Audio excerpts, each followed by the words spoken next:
Impact of Influence. Covering true crime throughout the Southeast.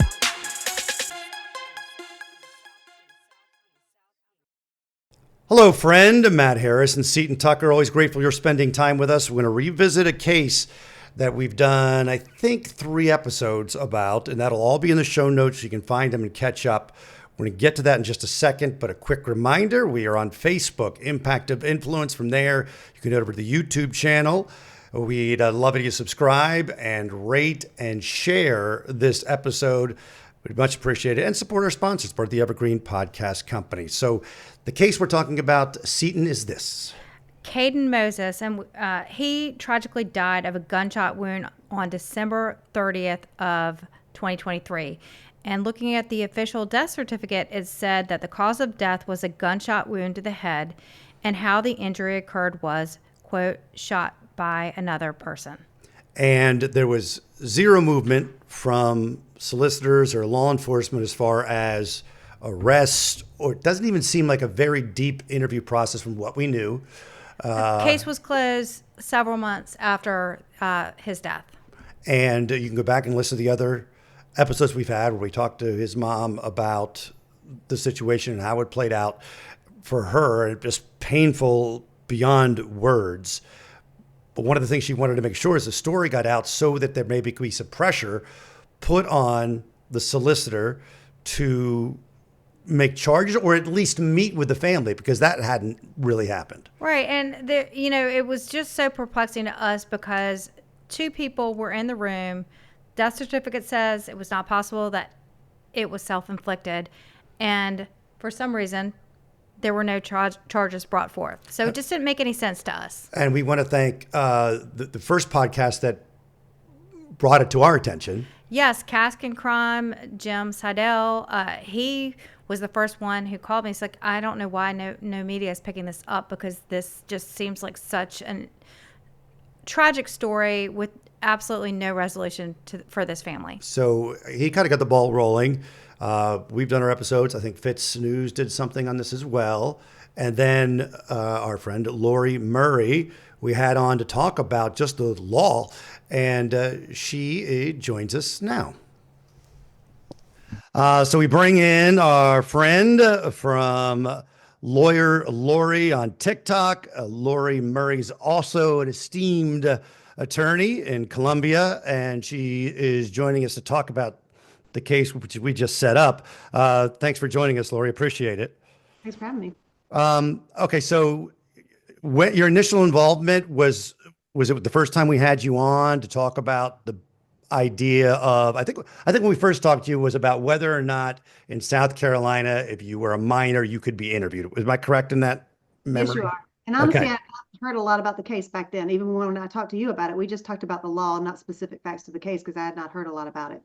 And when we got the official death certificate from Erica, I sent it over to Lori, and Lori has very successful TikTok. I'm like, please, please, please cover this, because it said shot by another person.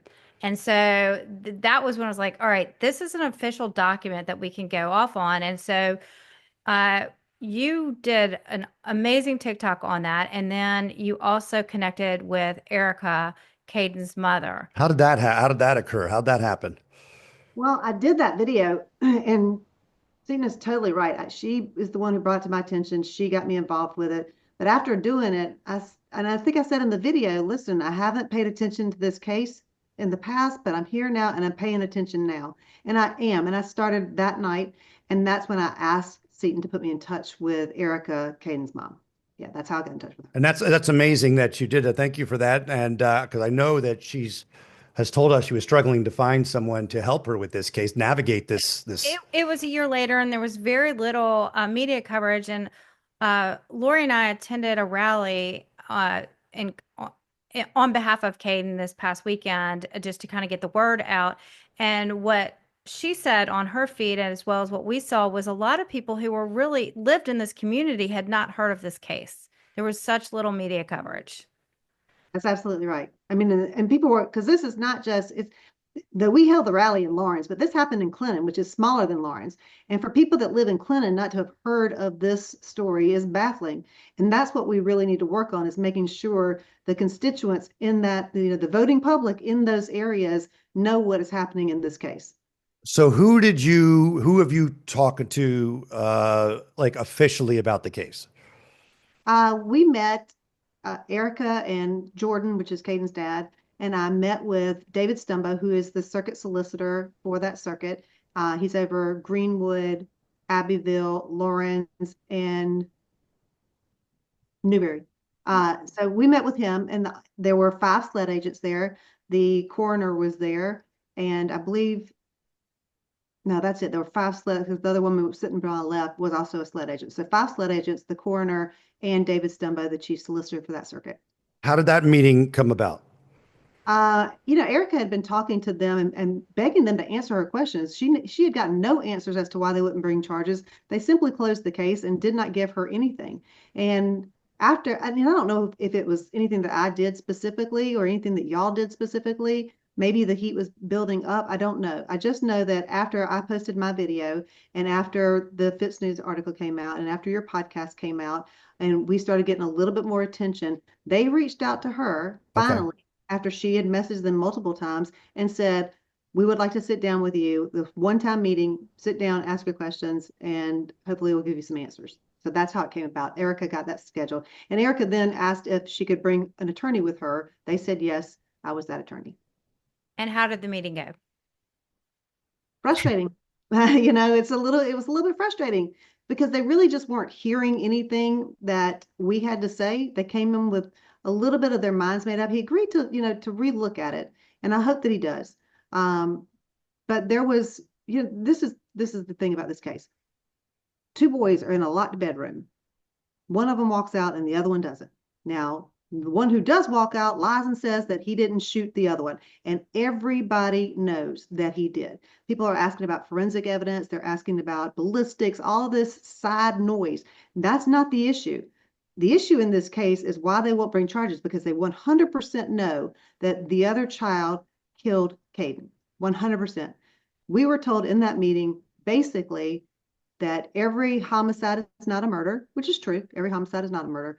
But in this case, they did not feel like they could prove it was a murder because they didn't feel like they could prove it wasn't an accident.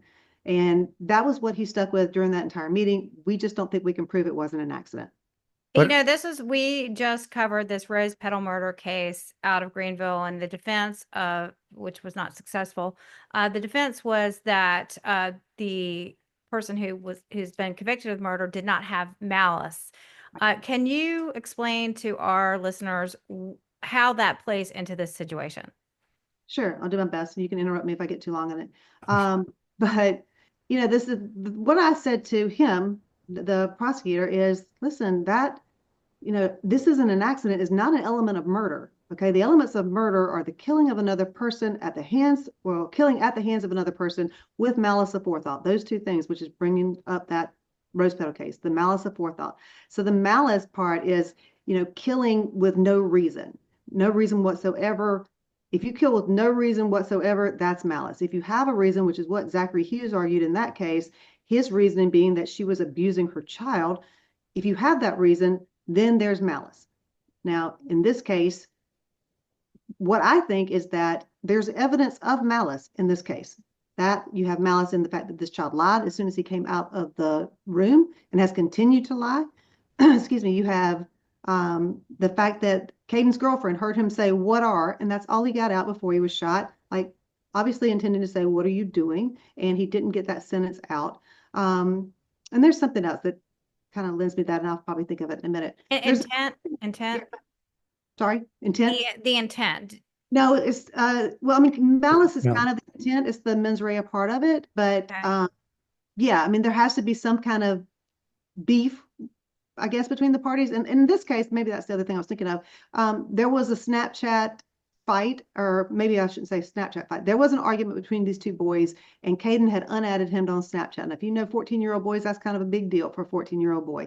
They had gotten back to being friends, and he had added him back. So we don't know if that played any role in what happened in that room. And I don't think we'll ever know whether that played a role in that room. The difference is, even if we don't have malice, you got involuntary manslaughter all day long. And the decision on whether there's malice versus involuntary manslaughter or nothing should be left in the hands of a judge, a family court judge, not even a jury, because you're in family court because this is a minor.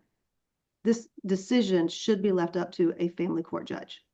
So to get this right, their main argument is we can't get him on murder one or whatever. That did they even suggest? Well, yeah, like we could do manslaughter, or did that's words never came out of their mouth? No, I suggested that. Yeah, but Yeah. they didn't say anything about that. I mean, we talked about it afterwards, and here's his. So I know he's thought about it, but his argument was that, excuse me, involuntary manslaughter is, a reckless homicide. So no, don't have to have intent, just a reckless homicide. So my point is, this child at a minimum was being reckless with that gun. And the prosecutor said, there's witness testimony that both of the boys were playing with this gun prior to this happening, loading and unloading the gun. My response to that is, okay, the victim, Kaden, was reckless too. Can't arrest him because he's not here. But the difference between these two are the fact that one of them was being reckless and the gun went off, and you charge that because it is reckless. A gun went off. It cost a child his life. And all day long, that is at least involuntary manslaughter and should be charged as such. It's like a drunk driver, right? I mean, if they hit somebody, doesn't matter if someone else was driving a little recklessly or whatever, right? Because they were the one who got killed, the other person. Right. And Okay. there's another thing I want to point out too that I don't think has been known up until this point, because we know that this friend, this child, 14 years old, shot and killed Kaden. We know that. And whenever he was being interviewed about this, he pled the fifth all day. What we didn't know was that he gave a statement to law enforcement that night. And I asked about that. Did he give any statement whatsoever? Is there anything that he was interviewed? He was. He turned out that, he was. Oh, okay. And they have him on body cam. And, well, at least I say, but in the report from that night, it says that he was interviewed and he said that they were both playing around loading the gun. Kaden would load it and I would unload it and I would load it and then Kaden would unload it and then I loaded it. And the key there is the last part. He, according to his statement that night, was the last person to load that gun. And he absolutely knew it was loaded when he was playing around with it on the floor. That's interesting because we had not heard that he had given a statement at the location, and also would lead to why he had said to, I think it was the sister's boyfriend, that said, my fingerprints are on the bullets or something Right. along those lines, right? Yeah, and that sister's boyfriend is the person who saw them playing with the gun that night. So he's the witness that saw Kaden having his hands on that gun. But I also would point out that this is reckless behavior all day long, and it's not a formal statement. I don't want to make that mistake. It's not a formal statement. It's an informal statement where he was just talking to the investigators that particular evening. Okay.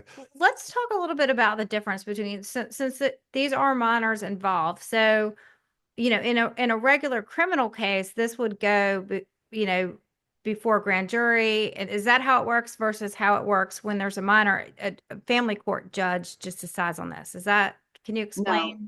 Yeah, there's a petition filed to bring charges in the family court, and the judge handles everything there in the family court.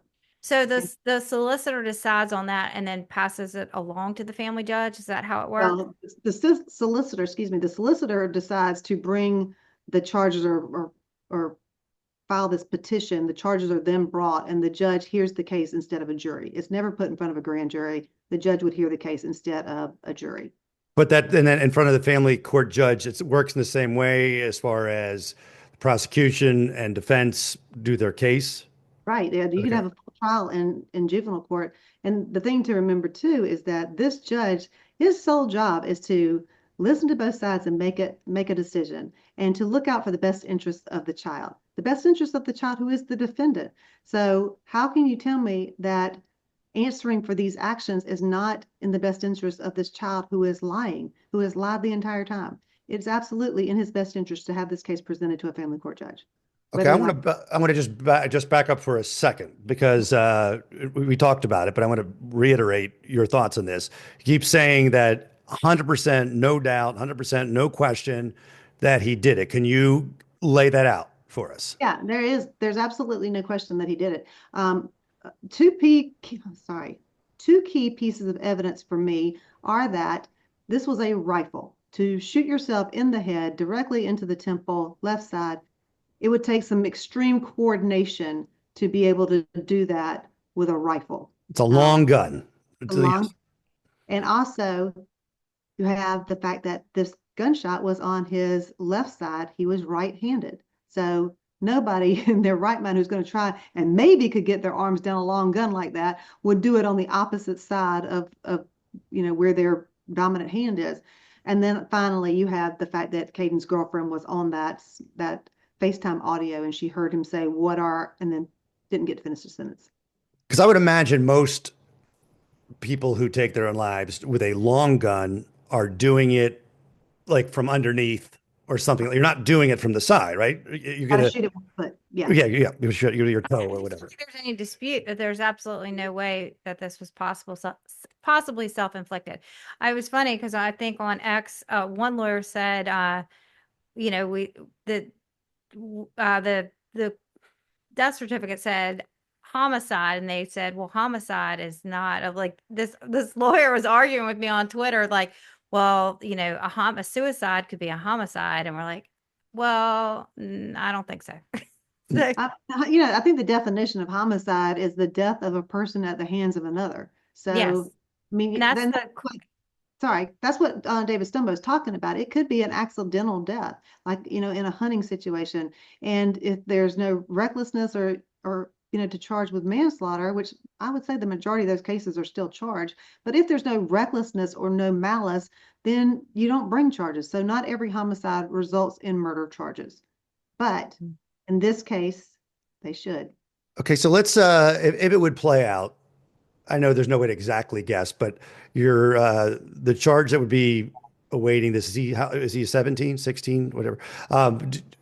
What kind of sentence do they something like that in general get? Do you have any idea? Is it?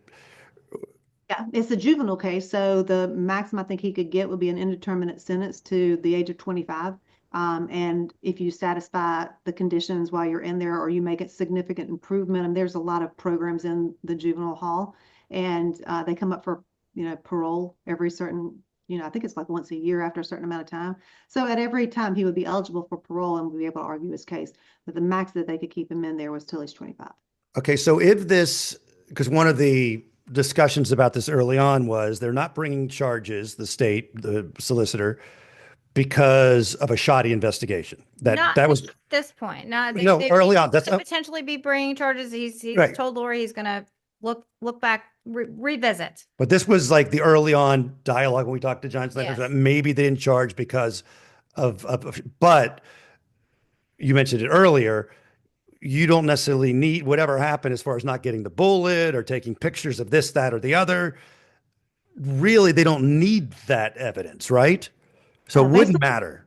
Based on the reasons that I've given you, the logistics of this rifle being on his non-dominant side, and then the girlfriend hearing in there him saying, I don't think you need, it's nice to have it. Maybe they did botch the investigation. I don't know. We've talked about a couple of things, Eric and I have. We talked about a couple of things that are questionable.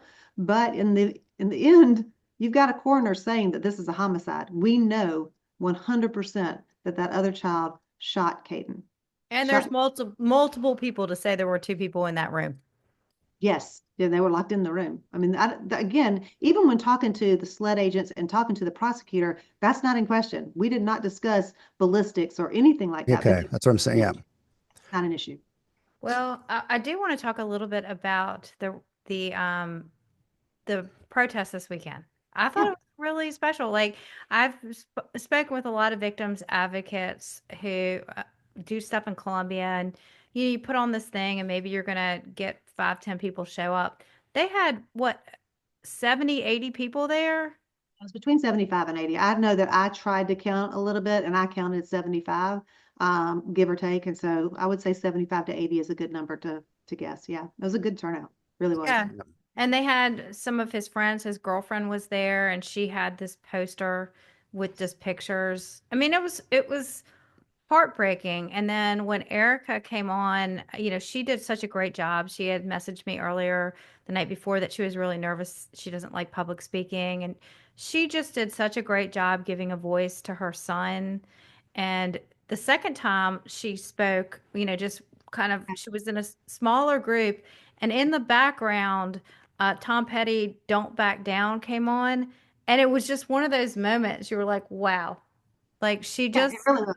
And what I'll say too about that is that when you ask her to speak, when she knows she has to because you're asking her, she got a little bit nervous. And she still did very well during yes. that time, but she was a little bit nervous.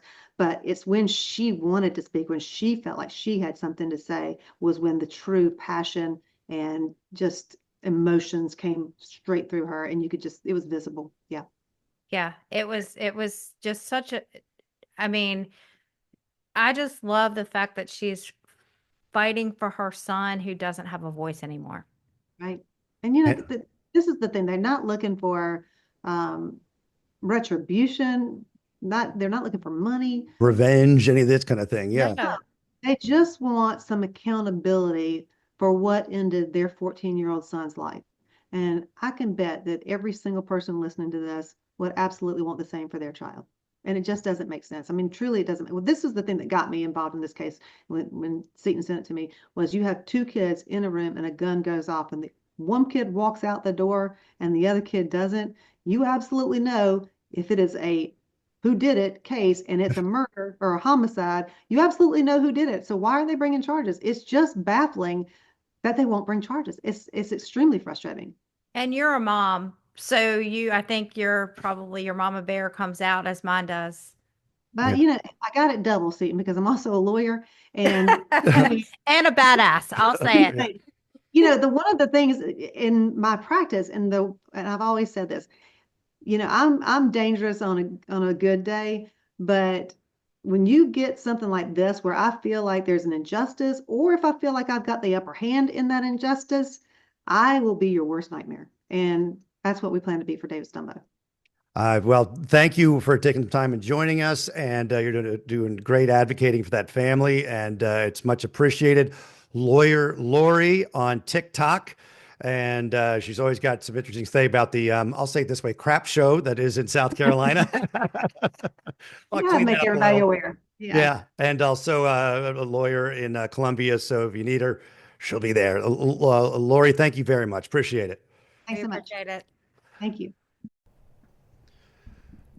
It's really cool that Lori has taken up this cause and is supporting that family. It's great. It's She great. just has the best heart. I mean, I didn't expect to see her there Saturday. I had no idea she was going to come. And, she really honestly seems like she just has this family's best interest at heart. And I love that. That's great. So again, you can reach out to us on Facebook and the YouTube channel as well. Is this somebody yelling Yeah, at me? no, I'm yelling at you a little bit because we got, sometimes. You're yelling at me. No, not really. But I mean, I just don't want you to end it before we address this. We got a review on Apple and, you can't respond to them. And sometimes you really do wish that you could respond. I don't know if you want to read it or not. I don't think that mind we it. need to. It's a bad one. That's all right. I came across this podcast through another podcast I listened to. It was about Kaden Moses, the unhinged and insensitive way the male host, I assume that's me, had the mother relive what she discovered after her son shot himself. I had to turn it off when he told her, if I ask anything to be too much, you don't have to answer, and callously described a crunch and plop. She described that. I didn't. Regarding Caden's mother's experience moving his head. Are you kidding me? Super insensitive and sounds like he's going for shock and gore porn. You should be ashamed of yourself. Okay, I want to say something. First of all, I've said this all along. When I never know what to say, you jump in. And these interviews, that was the hardest interview that I've ever done since we've been at this podcast for a couple years now. Mm-hmm. The other hard one was definitely talking to Trooper Moore. That was really hard. Was one of the victims of Alec Murdaugh's Right. schemes. And Jaden Phillips. When you talk to people who have themselves experienced just this horrible tragedy, it is so hard. It is a different thing than what we've kind of done throughout this time is we bring people on who are experts or knowledgeable about something and interview them and get their knowledge and present those to our listeners, questions that we have or our listeners may have. That is a whole different ballgame than when you're talking to somebody who has endured this kind of tragedy. And sometimes you don't know what to say or you don't know the best way to address it. And I just, again, we could certainly improve. I'm not saying that, but Right. I'm just saying it is really hard. I mean, I come out of those interviews and just say, I don't know if I said the right thing. I think it's that way with any sort of tragedy Sure. when you have someone you talk to, even if it's in your own personal life and you just don't know what to say. The perspective I'd like to give that person is we didn't cold call her. She wants her story out. And because she wants the story out, and when I said, like, if you don't have to answer, I would have just edited that out. If she said, no, I don't want to answer, I would have just taken it and not used it. So I wanted to make her sure that she was comfortable with answering whatever questions. But I wanted, and she wanted, the story to be told, and the story needs to be told to help get the outcome that she wants, and the attention involves emotion and painting a picture because And a terribly awful Yes. thing. And if you just don't tell the awful thing, then you might not get the full story across. and it was, if she had any issue, she would have told us, and I just edited it out. You had pre-talked to her many times about it, and what she wanted was the story. And also sometimes, we've all lost people, and sometimes maybe not as tragic as that. Sometimes you want to talk about it. And in this case, you wanted to talk about it to help get justice. And so I wanted her to share as much as she could and wanted to. I would have forced her to do anything or put her in a weird position. You even called after the interview to make sure that she was good with it. And But sometimes that's part of it. We've told everybody, look, we are not, when we've interviewed people in difficult or who are nervous about being interviewed, we always preface it, hey, look, this is not a live situation. If you say something you don't like, we could stop, we can re-say it. We are very upfront with anybody who comes on our podcast about that.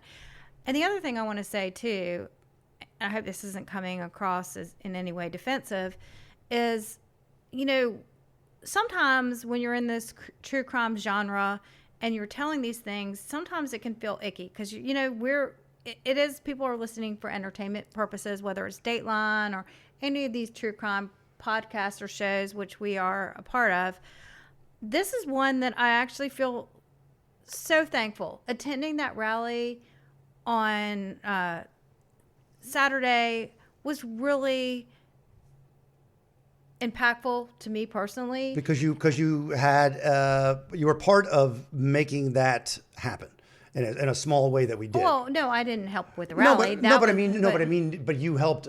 We helped in a small way get attention, which brought people potentially to the rally. Crime and Casket Crime, Lori on TikTok, anybody who, we don't own this story or any sense, but every single person that did something about it has given it people cause to turn out to those things. And these families are really just wanting to tell the story in hopes that they can maybe get some sort of justice for themselves. But also, if you think about Jaden Phillips, the boating accident case that we've covered, and I've spoken with his mom multiple times, and she has this boating legislation that she's hoping to, that's in front of the South Carolina State House right now, that she's hoping will get passed and could make our waterways safer. When you work on those cases and these families are just hoping that anybody will talk about these things, because nobody wants their child's death to be in vain. And sometimes when you talk about these things, there are details that are disturbing and uncomfortable. Absolutely. So, absolutely. And we never intend to be shocking or anything like that. I don't think that we've, specifically when I think about the Rose Petal murder trial, look, I didn't describe some of that stuff that we heard, which was pretty friggin' disturbing. Like Right. we steer clear of a lot of that stuff. That being said, we welcome criticism. Yeah, no, please bring it. We'll talk about it. Yeah. But we don't want to explain ourselves on that particular Yes. thing. But we always are grateful and appreciate it. You can go to Impact of Influence Facebook page and get over to the YouTube channel from that, rate and share and comment, and that'd be super. And we will talk soon, friend.